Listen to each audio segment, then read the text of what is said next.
are at Weirs Beach for a little bit of late summertime car action, and for a little treat for you guys here, we have a little bit of Gulls Gone Wild.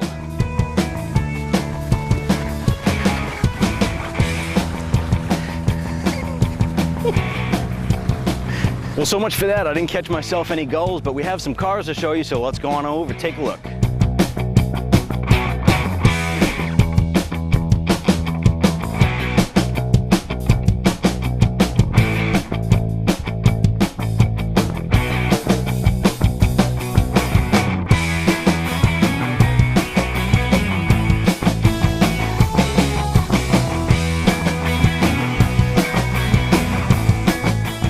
As we came up off the beach, we came up to the parking lot here to the car show, and we found something pretty unique here. We had to go find the owner, and we did.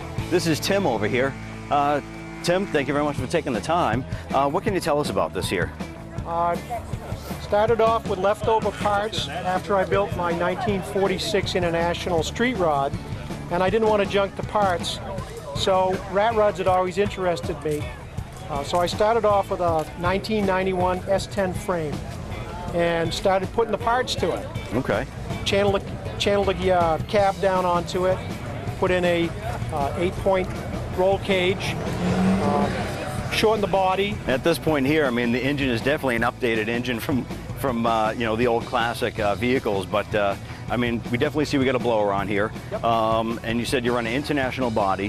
What made you go with the S10 chassis? Was it something that was more, was it just something readily available that you had to work with? Well, the S10 chassis is readily available, but the other good part about it is the frame rails are narrow enough that you can channel the earlier style bodies down onto the frame rails. Right. So the width of the frame rails is similar to what the original frame was in the 40s for the Internationals and the Fords and the Chevys. Excellent. So I mean, you got a late model type of ride with the classic rat rod That's look. what I wanted, is something that was comfortable. My 46 street rod pickup truck still has a straight solid axle in the front, and it rides pretty rough. Yeah, a little this thing tight. Rides very smooth with the modern suspension. Now, I mean, everything is just, I mean, for a rat rod, everything is custom and pillaged off of other vehicles. Tim, what else can you tell us about the engine here? You said it was a 383 stroker. Yeah, 383 stroker. I started with a 1974 block, had it bored out, put a balanced stroker kit in it, topped it off with a 671 blower, and twin 750 Edelbrock carbs. I double stacked the air filters because I wasn't getting quite enough airflow with only a 2.5-inch high filter, so I glued two filters together, and now it doesn't run rich. So. Well, you glue this here, or you weld this here, you patch something else. Oh, it's fitting. Yes, you just keep adding parts, and really, being a rat rod, nothing is wrong. There's no pattern. No. It's a one-off. Yep. And you just keep welding pieces on, and if they don't look right, you take the torch out and cut them off and start over. Right. When we were walking over here, there was like one person after another kind of chatting with you. Hey, what'd you do this? How'd that happen? You know. But let's walk around the driver's side here. We want to get we want to get all the details on this. So let's walk on over, check this out. Let's head on up to the top of the windshield here. You have the center spotlight. Center spotlight, typical of the earlier vehicles. They all ran spotlights during the 50s. I don't know if it's because the headlights weren't as good or the street signs weren't as good, or if they were just for looks. Right. I mean, not only is the whole vehicle unique, but I love that the tins and the sheet metal that you pillage from other things to put this together. I mean, that the oil, that's going to be an old oil can. That 10-quart oil can from Merrimack Farmers Exchange in Concord, New Hampshire. I found them in an old barn we were tearing down and said, you know, those would make great patches on the rat rod. Oh, yeah. And I saved one, actually a complete one. Yeah. It's in much better condition. Very cool. I mean, the doors are obviously definitely customized like the rest of the vehicle. I mean, you welded on the upper door sills here. Now, this is really cool here. You guys got to check this out. Not your average door handle, but I'm pretty sure this works. Yep, it's working for us, so fit and finish pretty cool. Extra door knobs out of my house. So you just have some swinging doors at home that don't shut anymore. That's right. So you have a couple license plate here, couple pieces of history right there. That's cool. License plate, 1954, the year I was born, and boat plate, because in New Hampshire was the last of the holdouts of the states of going over to the Coast Guard numbering system, so they kept issuing metal plates. Oh. Nice. Different than every other state. Nice. Now, if we go to the inside a little bit here, we have some cool things. I've seen you have once again, a unique piece. You have a cool little dome light in here. Let's check that out. Why don't you tell us about that? Dome light is actually, I kept looking for an old-fashioned pull chain light fixture, and you can still buy the screw-in incandescent bulbs that'll operate on 12 volts. So that's my dome light. Very cool, very cool. Yep. Then we come on back into the bed here. Obviously, there was probably one time some fender flares, but Did have big fenders, yes. Big fenders. Yep. So you just kind of reinforce the edges there with the steel, Right. Which is pretty cool. Nice exposed full tire here, and then it comes over to the tail light. What is this from? The federal government got Dietz kerosene lamps on it. I was told they were aiming lamps during World War II for training practices. Mm-hmm. I took the burner out of it, put electric light bulb in it, and I didn't have two of them, so I went down to the local antique store and I found another one that was missing the lens and missing the burner, so it's a different style, similar type of mount. Right. Used some foundation anchor bolts welded to the side to pivot them on. Very cool. And electrified both of them. It looks good, and it just carries the theme right around. And then I don't know if you would call it a bumper. Kind of a bumper. Kind sure. of a bumper. Yeah, it'll pass as a bumper, although a bumper's not required. Right. I bought some 327 engines and parts, and they weren't salvageable, so I bolted two crankshafts together, took the connecting rods and welded them to the frame, and used a couple of pistons for the license plate bracket. Very cool. Yeah, and then I see you get a fuel cell in the back here. Oh yeah, safety first. All of the safety parts on the vehicle are new. New brakes, new brake lines, new master cylinder, new brake shoes, safety fuel cell, all brand new fuel lines, all brand new wiring. Excellent. Last thing you want is an unsafe vehicle on the road. So what do you have in the back here? You have a sign here. Does that give you access to the fuel tank? Yes. Let's take a look here. Took a construction sign, shortened it up, hinged it, and made brackets and put the fuel cell in right under where would have been the spare tire carrier. Very cool. Very cool. Everything's still nice and neat. You know, you organized everything. It's not just a big bucket of hodgepodge as far as everything here. And it is done safety. I mean, you get the cage welded to the frame the way it should be for safety. Absolutely. And it's very nice. You did a great job with it. Well, thank you very much. How long did it take you to put this together?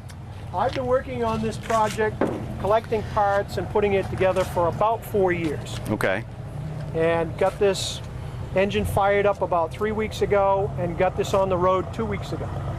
Now the exciting part, when you turn the key and you were ready for the first drive, were you just totally stoked to do it? Oh yes. Yeah. My knees started shaking there just like rubber. It was pretty interesting. Was that because you weren't sure if you're going to make it down the road, or what I wasn't sure of anything at that point. I didn't know if it was going to stop. I didn't know if it was going to go too fast, Yeah. or if it was just going to fall apart. Yeah, and on the way home, you find a crankshaft in the road. You know if it fell off the bumper or out of the engine. That's right. You know, it's like, where did that come from? Where did that one come from? Yeah. So, hey Tim, I want to thank you very much for taking the time. Thanks, Brian. And it's another piece of, well, I'd say a piece of history, definitely. Thank you very much.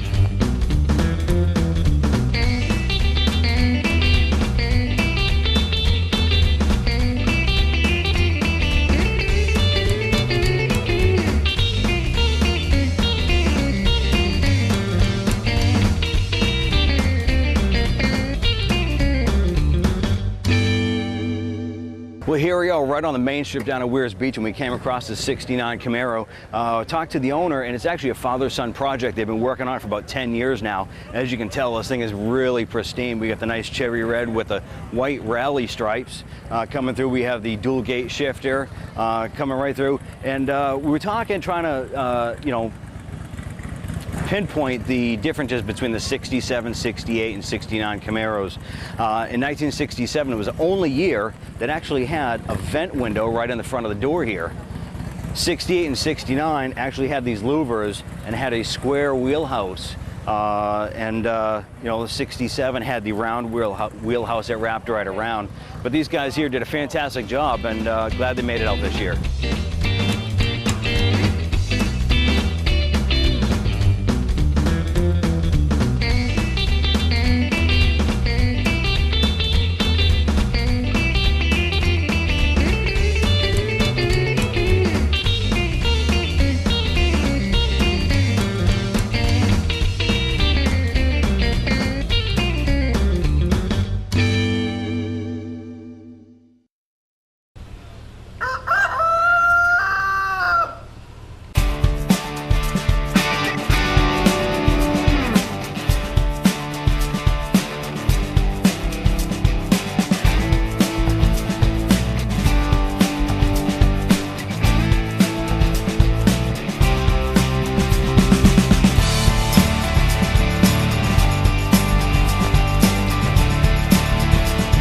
Here we are Saturday morning in the Belknap 4-H County Fairgrounds, day 2 for this large car show that's supposed to be going on.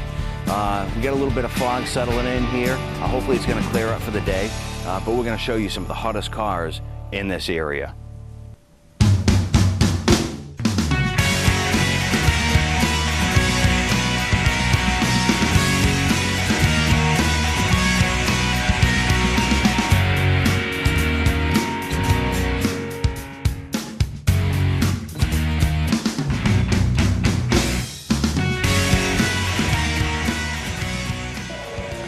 Well, as we promised, we're back here at the field. A lot of cars, great turnout, weather turned out fantastic. I'm actually sitting inside of a 32 3-window coupe, and this vehicle has some great history behind it. To tell us all about it is Jim Lowry. Well, Jim, hey, thanks for taking the time today. We came across here and seen you got a nice selection of cars sitting here. This was the first one that we came across, and this here is a 32 3-window. I like to refer to this as a hot rod survivor out of Southern California. I feel very fortunate to own this vehicle. It came to me by way of a flea market I was at. A gentleman approached me and asked me if I'd be interested in a 32 he had for sale, and I kind of sensed that it was a history car at that time. And when I got there, I was pleasantly surprised, and this is what we found. Really? So what were you doing? Were you just kind of shopping for other parts for other vehicles, or was it a swap meet? Yeah, it was a swap meet. I was trying to sell a vehicle, and he had some interest in the vehicle I was trying to sell. It was a modified race car, and then he told me about this for sale. Of course, this woke me right up, and we had to go take a look at this. Anything that has a Hemi has to pique your interest, but when someone says maybe survivor car, you really, that just kind of steps it up. Yeah, well, survivor car, there's only so many of these in the whole country. You just can't find these. Right. So when it comes out of Southern California, and the history goes back to 1952, you got to pay attention. Right. You probably got to go buy this thing. Right, right. So this gentleman knew you from you having your shop. Right. He was aware of our shop and all the cars that we restore or build. We do a lot of restoration. So he knew who we were. I kind of sensed he thought the car would have a good home at our place. Right, right. Something like this here, if it gets into the wrong hands, man, that motor probably would have been gone. It probably would have been 3 shades of red by now with raised white letter tires. Probably the worst thing you could do to this car is restore it. You have to keep it in what it is. You have to just kind of, you're a caretaker of history. You can't restore this car. You have to keep it like it is. Right.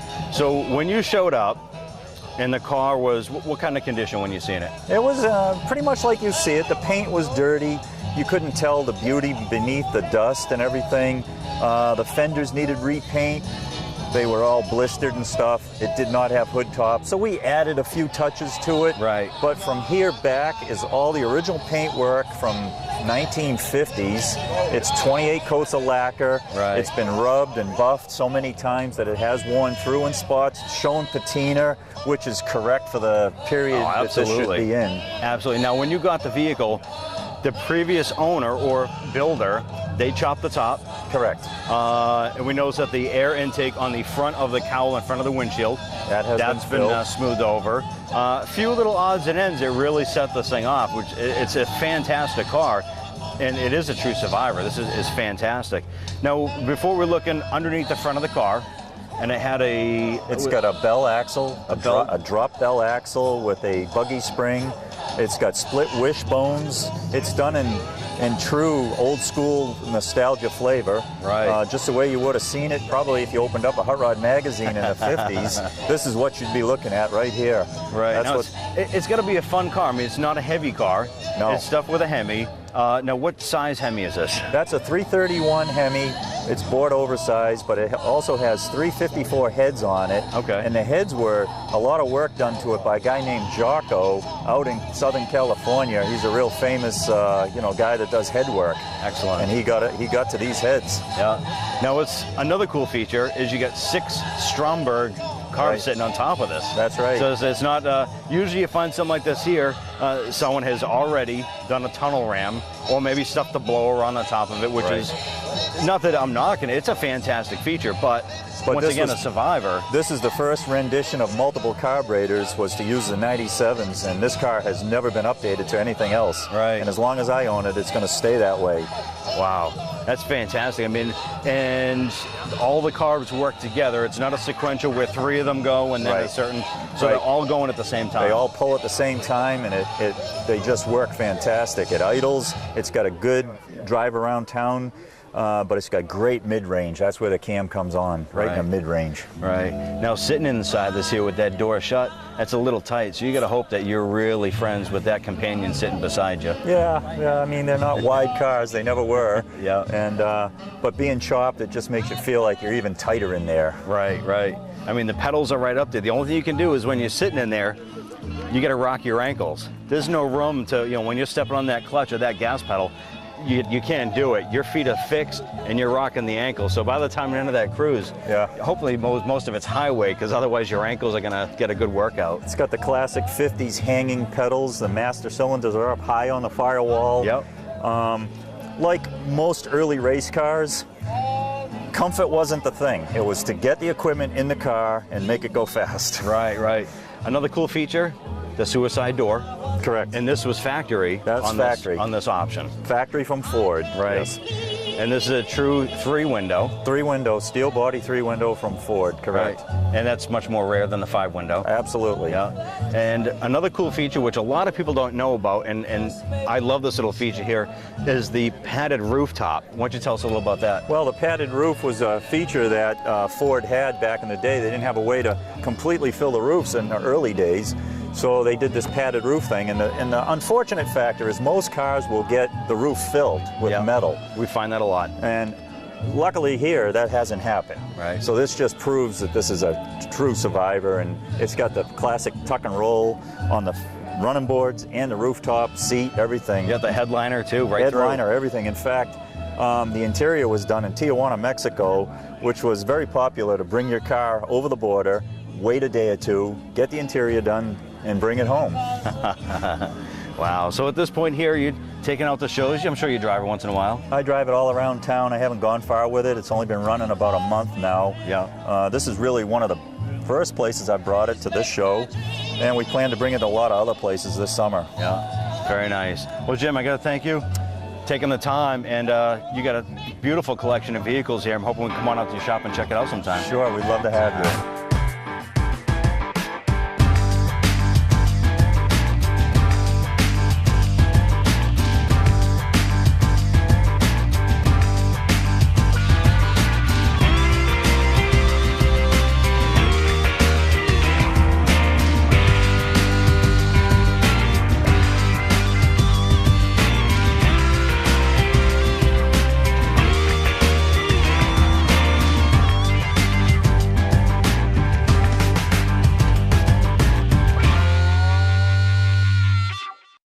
All right, Andy. We're just walking around the show here, and we happen to stumble across your car. What year is this? It's a 1933 Plymouth. Okay. Obviously, it's a complete rod. Yes, complete ride, yes. So what made you jump into this type of car opposed to anything else? I always liked the American Graffiti coupe in that movie. The yellow one. That's what inspired me, the yellow one, and that's what inspired me, and I picked it up in Raymond, and it was in pretty sad shape when I bought it, to say the least. Unfortunately, that's normally how we find them. Yeah. What made you go with something like this here opposed to, a yellow car? I mean, you have some unique paint job on this here. Yes, it's something different that you don't see out there very often, so I just went with the candy apple red with the skulls in the gray and black, and sets it off. Excellent. Now, starting from the front end here, I noticed that we're going to go right to the chassis here. The chassis seems like is it a box chassis? Yes, we boxed it in. Okay. Make it a little more sturdy. Yes, yeah. For the engine, it needed the box for the all the torque for the engine. Yeah. Absolutely. Yes. I mean, obviously, we're going right to the engine with this one here. Yes. Because of the torque. I mean, what size engine is this here? It's a 355. 355. So it's a bored out 350. Yes. Okay. Yep. It's got a 671 blower on it. Two 750 carders on it. It's pushing about 550 horse, and plus another 100 with a nitrous. Excellent. Now you have a nitrous system. It's a plate, right? You have Yeah. dual plates underneath the carbs. Correct. And how does that work? You just set it certain jets on those carburetors, or for the nitrous? At full throttle, it reacts only at full throttle. So it's switch activated. Correct. Okay. Yep. All right. Do you get to use it a lot? No, it's got plenty of power without it, so I enjoy it though. It's been on the road for 20 years, so it gets a lot of use. Now, if you follow the engine right back into the cowl here, you have it used to have an air intake on that original style body. Was there air inlet there on that body, or no? Originally, when I bought it, it had just the shell was here, so I don't know what was in the front of it. I gotcha. Okay. Just the shell that I bought. It had bullet holes in it and everything else. So that's it. Bullet holes. It had bullet holes. It had absolutely no floor, no firewall, no trunk. And you didn't leave the bullet holes? No. And then I chopped it 2.5 inches in the front, 2 in the back, give it that rake look, and then I made it look like it's channeled over the frame by adding about 3-4 inches of plate on the bottom side of the door, so it makes it look like it's channeled. I couldn't channel it because of my height. So if we follow this back here, we get the paint, obviously the massive tires on this thing. What size rubber you got on the back of this thing? Those are 33 19s. 33. 19s, yeah. 33 19s. Yeah, that's some big meats. Yes. Is it spinning pretty good? Yes, very easy. Very easy. Yes. I got a 400 tranny in it. Okay. And it's got a... no, it's got the overdrive in it. Yeah. 400, okay. It's got a 10-bolt Chevy rear end in it. Now that's a unique choice on something with this kind of horsepower. Yes. Well, it was in there since when I bought it. It was in the frame, so I just left it in there, and it's survived all the hammering that I've done on it so far. So I'll keep it in there until it goes. There you go. There you go. What do you run it for gears? Do you know? 355s. 355. So it cruises okay. Yes. Oh yeah. With the overdrive, I mean, you can pretty much go anywhere. Anywhere with it. And I'm sure you do. Yes. Nice. So how long have you actually had this? I've owned it for about 25 plus years. Wow. Took me 7 years to build it, and been on the road for almost 20. Awesome. Yeah. So you did get some family history. The kids grew up with it and everything. Yes. What does the family think about it? I've talked about selling it at times, and they will not let me sell it. So it's in the family now. It's part of the family. Yeah. Wow, that's fantastic.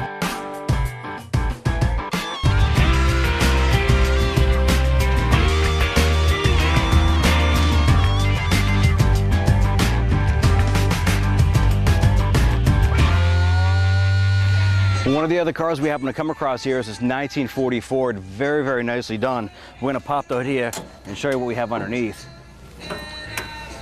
Pretty nice 302 out of a Ford Mustang. The gentleman did cut out the firewall and tuck that back in a little bit further to help that fit in. And as you come around here, you can see the paint finish is absolutely beautiful. You can see that on this particular model, he decided not to run with the step pads that these normally came with from the factory. We follow up here, we got some power mirrors. These are actually off of a Ford Escort. Pretty cool, huh? Coming on through here, some simple little subtle changes here. This gentleman right in this corner here, for those of you who are familiar with a 40 Fords, this was a sharp corner on the door frame. He just happened to round it off to keep the curves of the body lines going together, which was very cool. Coming back on over here, he actually decided to go with a super wide tire in the back, but what he didn't want to do was tub it out and lose trunk space.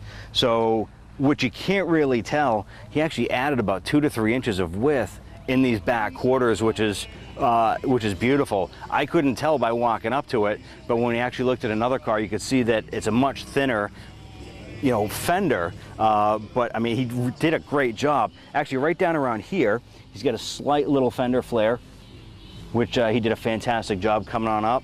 And if you come right up to here, this actually was a sharp edge at one time too, as a point. So what he did was on the trunk lid, he actually cut that off, molded it onto the body, and then refinished the trunk lid. Awesome, right? That's pretty cool. So as you come back around here, get the cool little gas door here. Cool little feature how we did the design of it. So I like that little accent here.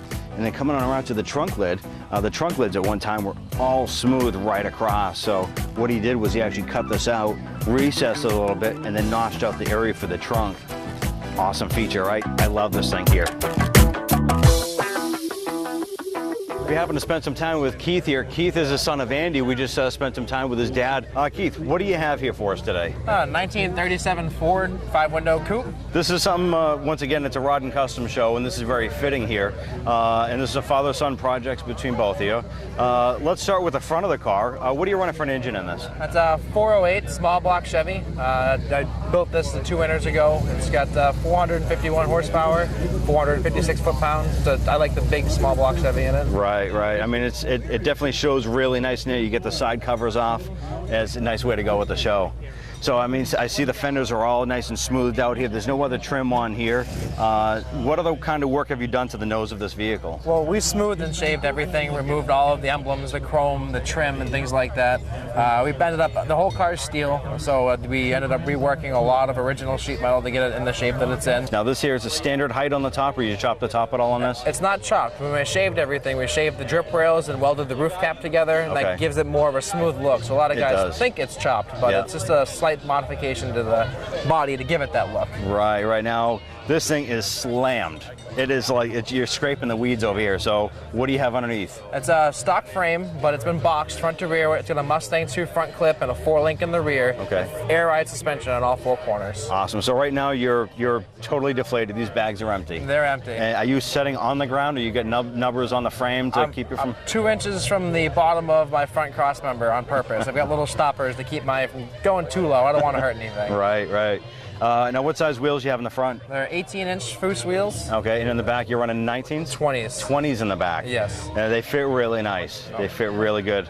And I mean, what are you running? I mean, Mustang 2 front ends, that's pretty standard for a street rod. It is. It's a very easy to use, lots of parts out there. Readily available. Readily available. It's a, traditional hot rod stuff. I mean, you can buy something you can install and work on yourself. Right. Yeah. What are you running for exhaust on this? It's 2.5-inch exhaust through MagnaFlow race mufflers. Oh, nice. So they're just little bullets, just enough to dull the sound down and not get in too much trouble. What, I mean, you have a cool paint job down the side here.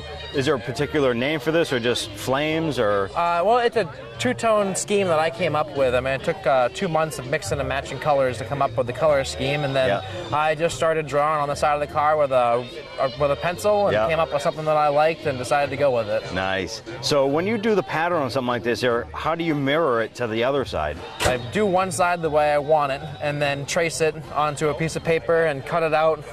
Mirror image on the other side, trace that out, and go for it. This is standard traditional door openings, not suicide doors. Right, we shaved the hinges, but I kept them as a traditional style opening door. Right, super clean look. I mean, like you said, you shaved everything, all the drip rails, and it came out fantastic. You did a great job with it. Thank you. So what are you running behind this motor? What kind of training you got? It's a Turbo 350. Okay. It's got a B&M shift kit. Okay. That's going down to an 8-inch Ford rear, 380 gears in it. Yeah. So she's pretty snappy. So the inside, what'd you do on the inside? Definitely some custom work. What are you running for front seats? They're out of a Lexus. Got them out of a junkyard. They're power adjustable 4-way seats, both on the passenger and driver's side. Now, AC or no AC on this? I removed the AC just because I love the tilt forward front window so much. I never used it. And it was just, I mean, it was on there. It was functioning. I never once turned it on in the 4 years that I've driven it. So I decided to take it off. Absolutely. I mean, that is a fantastic feature. I mean, most of the guys, when they chop the top, they lose that feature. And I mean, you were able to keep it. You kept it clean. It looks like a chop. You know, maybe a 1 or 2 inch chop, maybe. And then, I mean, you still got the tilt-out windshield. That's fantastic. I really didn't want to get rid of it. That was the one big thing I wanted to keep. Yeah. Yeah, it makes it enjoyable. Awesome. Now, when we run around the back there, they have the LED tail lights that are, what do you call them? French? We wouldn't say French, but they're flush mounted. They're flush mounted. They're cat eyes. They are teardrop style light, but they're just horizontal, so they're flush mounted right into the rear roll pan of the car. Excellent. Finished nice and neat, as you know, right through the whole theme is all just shaved right down. Hey man, thanks for taking the time. Thank you very much. Enjoy the rest of the show. You too. All right. Thank